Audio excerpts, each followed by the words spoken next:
Todos comenzamos a soñar con las historias contenidas en los libros que nos acompañaron en nuestros primeros años como lectores. En estos extras visitaremos algunas de esas historias que deseamos compartir con ustedes y acompáñenos a visitar a algunos autores que vale la pena conocer.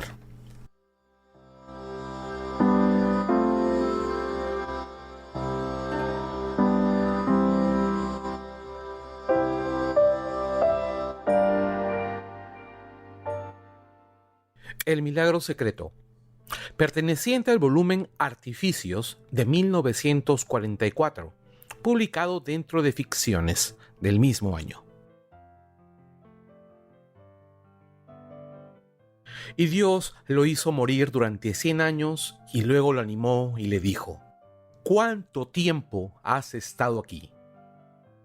Un día, o parte de un día, respondió. Alcorán 2,261.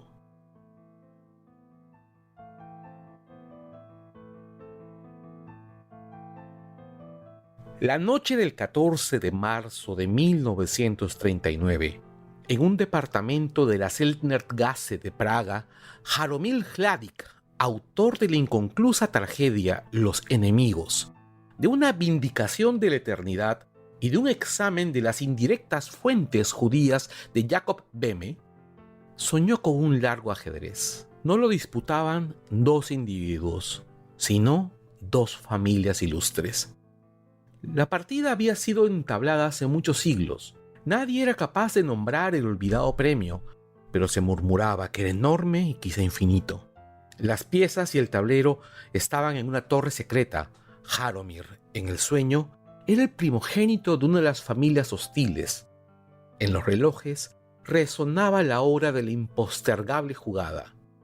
El soñador corría por las arenas de un desierto lluvioso y no lograba recordar las figuras ni las leyes del ajedrez. En ese punto se despertó. Cesaron los estruendos de la lluvia y de los terribles relojes. Un ruido acompasado y unánime, cortado por algunas voces de mando, subía de la Seltnergasse.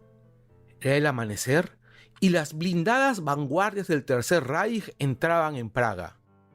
El 19, las autoridades recibieron una denuncia. El mismo 19, al atardecer, Jaromír Hladić fue arrestado. Lo condujeron a un cuarto aséptico y blanco, en la ribera opuesta del Moldau. No pudo levantar uno solo de los cargos de la Gestapo. Su apellido materno era Jarolabski, su sangre era judía, su estudio sobre Boehme era judaizante, su firma delataba el censo final de una protesta contra el Anschluss. En 1928 había traducido el Sefer Yetzirah para la editorial Hermann Barsdorf. El efusivo catálogo de esa casa había exagerado comercialmente el renombre del traductor. Ese catálogo fue hojeado por Julius Rothe, uno de los jefes en cuyas manos estaba la suerte de Hladić. No hay hombre que fuera de su especialidad no sea crédulo. 2 o 3 adjetivos en letra gótica bastaron para que Julius Rothe admitiera la preeminencia de Hladić y dispusiera que lo condenaran a muerte. Pour encourager les autres. Se fijó el día 29 de marzo, a las 9 a.m. Esa demora, cuya importancia apreciará después el lector, se debía al deseo administrativo de obrar impersonal y pausadamente, como los vegetales y los planetas. El primer sentimiento de Hladić fue de mero terror. Pensó que no le hubieran arredrado la horca, la decapitación o el degüello, pero que morir fusilado era intolerable. En vano se redijo que el acto puro y general de morir era lo temible, no las circunstancias concretas. No se cansaba de imaginar esas circunstancias. Absurdamente, procuraba agotar todas las variaciones. Anticipaba infinitamente el proceso, desde el insomnio amanecer hasta la misteriosa descarga. Antes del día prefijado por Julius Rothe, murió centenares de muertes, en patios cuyas formas y cuyos ángulos fatigaban la geometría, ametrallado por soldados variables en número cambiante, que a veces lo ultimaban desde lejos, otra desde muy cerca. Afrontaba con verdadero temor, quizá con verdadero coraje, esas ejecuciones imaginarias. Cada simulacro duraba unos pocos segundos. Cerrado el círculo, Jaromir interminablemente volvía a las trémulas vísperas de su muerte. Luego, reflexionó que la realidad no suele coincidir con las previsiones. Con lógica perversa, infirió que prever un detalle circunstancial es impedir que se suceda. Fiel a esa débil magia, inventaba, para que no sucedieran, rasgos atroces. Naturalmente, acabó por temer que esos rasgos fueran proféticos. Miserable en la noche, procuraba firmarse de algún modo en la sustancia fugitiva del tiempo. Sabía que éste se precipitaba hacia el alba del día 29. Razonaba en voz alta: ahora estoy en la noche del 22. Mientras dure esta noche y 6 noches más, soy invulnerable, inmortal. Pensaba que las noches de sueño eran piletas hondas y oscuras en las que podía sumergirse. A veces anhelaba con impaciencia la definitiva descarga que lo redimiría, mal o bien, de su vana tarea de imaginar. El 28, cuando el último caso reverberaba en los altos barrotes, lo desvió de esas consideraciones abyectas la imagen de su drama Los enemigos. Cladich había rebasado los 40 años. Fuera de algunas amistades y de muchas costumbres, el problemático ejercicio de la literatura constituía su vida. Como todo escritor, medía las virtudes de los otros por lo ejecutado por ellos y pedía que los otros lo midieran por lo que vislumbraba o planeaba. Todos los libros que había dado la estampa le infundían un complejo arrepentimiento. En sus exámenes de la obra de Boheme, de Abnesra y de Flut, habían intervenido esencialmente la mera aplicación.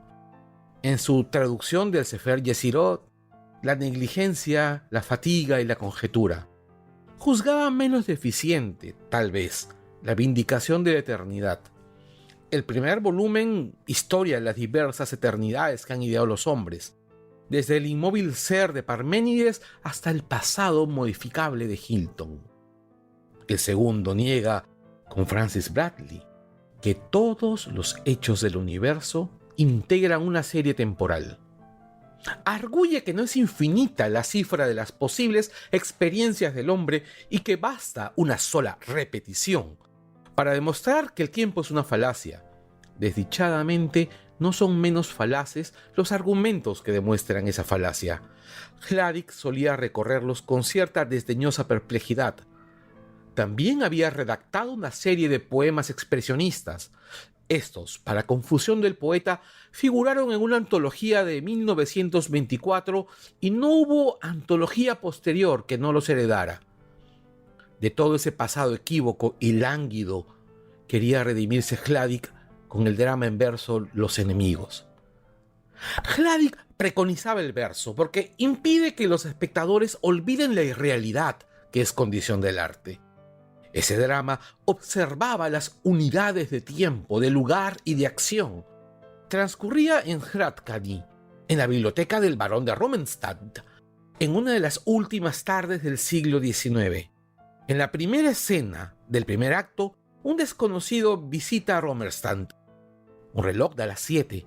Una vehemencia de último sol exalta los cristales. El aire trae una arrebatada y reconocible música húngara.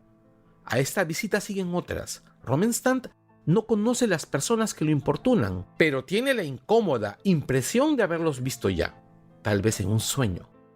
Todos exageradamente lo halagan, pero es notorio, primero para los espectadores del drama, luego para el mismo varón, que son enemigos secretos, conjurados para perderlo. Romenstadt logra detener o burlar sus complejas intrigas. En el diálogo aluden a su novia, Julia de Beidinau, y a un tal Yaroslav Kubin que de alguna manera la importunó con su amor. Ahora se ha enloquecido y cree ser Romstand. Los peligros arrecian. Romstand, al cabo del segundo acto, se ve en la obligación de matar a un conspirador. Empieza el tercer acto, el último. Crecen gradualmente las incoherencias. Vuelven actores que parecían descartados ya de la trama. Vuelve por un instante el hombre matado por Romstand, quien hace notar que no ha atardecido. El reloj da las 7. En los altos cristales reverbera el sol occidental. El aire trae la arrebatada música húngara. Aparece el primer interlocutor y repite las palabras que pronunció en la primera escena del primer acto. Romstand le habla sin asombro. El espectador entiende que Romstand es el miserable Jaroslav Kubin. El drama no ha ocurrido. Es el delirio circular que interminablemente vive y revive Kubin. Nunca se había preguntado Hladik si esa tragicomedia de errores era baladí o admirable, riguroso o casual. En el argumento que he bosquejado, intuía la invención más apta para disimular sus defectos y para ejercitar sus felicidades, la posibilidad de rescatar, de manera simbólica, lo fundamental de su vida. Había terminado ya el primer acto y alguna escena del tercero. El carácter métrico de la obra le permitía examinarla continuamente, rectificando los hexámetros sin el manuscrito a la vista. Pensó que aún le faltaban 2 actos y que muy pronto iba a morir. Habló con Dios en la oscuridad. Si de algún modo existo, si no soy una de tus repeticiones y erratas, existo como autor de los enemigos, para llevar a término este drama que puede justificarte, requiere un año más. Otórgame esos días, tú, de quien son los siglos y el tiempo.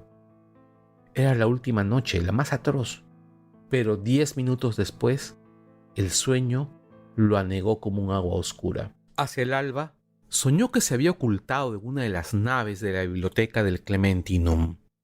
Un bibliotecario de gafas negras le preguntó: ¿qué busca? Hladik le replicó: busco a Dios. El bibliotecario le dijo: Dios está en una de las letras de una de las páginas de uno de los 400.000 tomos del Clementinum. Mis padres y los padres de mis padres han buscado esa letra. Yo me he quedado ciego buscándola. Se quitó las gafas y Hladik vio los ojos que estaban muertos. Un lector entró a devolver un atlas. Este atlas es inútil, dijo, y se lo dio a Hladik. Este lo abrió al azar. Vio un mapa de la India, vertiginoso, bruscamente seguro. Tocó una de las mínimas letras. Una voz ubicua le dijo: el tiempo de tu labor ha sido otorgado. Aquí, Hladik se despertó. Recordó que los sueños de los hombres pertenecen a Dios y que Maimónides ha escrito que son divinas las palabras de un sueño cuando son distintas y claras y no se puede ver quién las dijo. Se vistió. 2 soldados entraron en la celda y le ordenaron que lo siguiera. Del otro lado de la puerta, Hladik había previsto un laberinto de galerías, escaleras y pabellones. La realidad fue menos rica. Bajaron a un transpatio por una sola escalera de fierro. Varios soldados, algunos de uniforme desabrochado, revisaban una motocicleta y la discutían.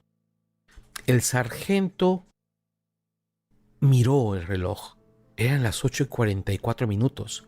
Había que esperar que dieran las 9. Hladik, más insignificante que desdichado, se sentó en un montón de leña. Advirtió que los ojos de los soldados rehuían los suyos. Para aliviar la espera, el sargento le entregó un cigarrillo. Hladik no fumaba, lo aceptó por cortesía o por humildad.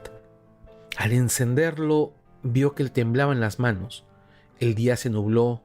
Los soldados hablaban en voz baja como si él ya estuviera muerto. Vanamente procuró recordar a la mujer cuyo símbolo era Julia de Weidenau.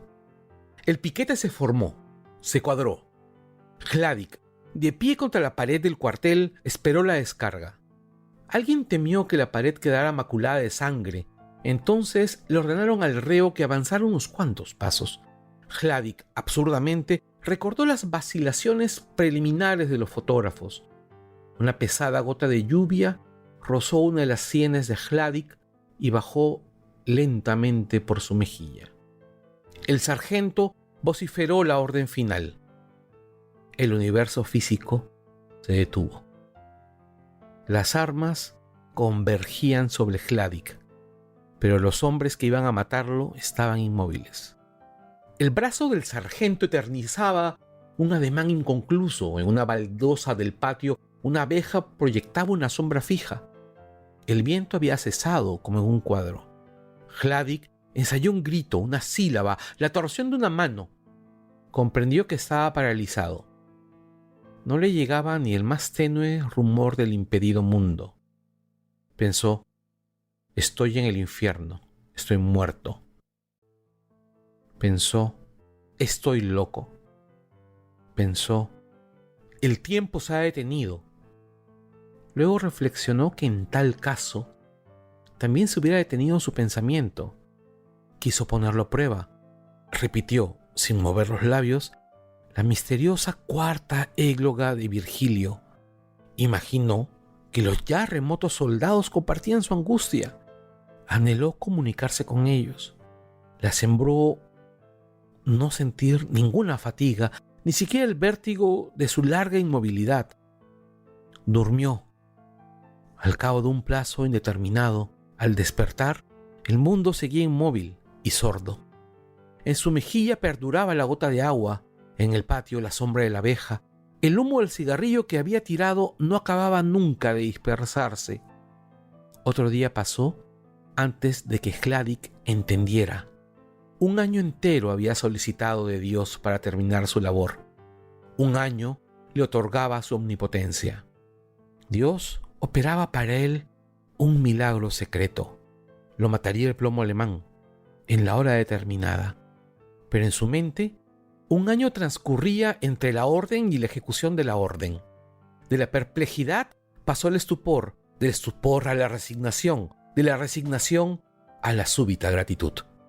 No disponía de otro documento que la memoria. El aprendizaje de cada exámetro que agregaba le impuso un afortunado rigor que no sospechan quienes aventuran y olvidan párrafos interinos y vagos. No trabajó para la posteridad, ni aún para Dios, de cuyas preferencias literarias poco sabía. Minucioso, inmóvil, secreto, urdió en el tiempo su alto laberinto invisible. Rehizo el tercer acto 2 veces. Borró algún símbolo demasiado evidente, las repetidas campanadas, la música, ninguna circunstancia lo importunaba. Omitió, abrevió, amplificó. En algún caso optó por la versión primitiva. Llegó a querer el patio, el cuartel. Uno de los rostros que lo enfrentaban modificó su concepción del carácter de Robenstand. Descubrió que las arduas cacofonías que alarmaron tanto a Flaubert son meras supersticiones visuales, debilidades y molestias de la palabra escrita, no de la palabra sonora. Dio término a su drama.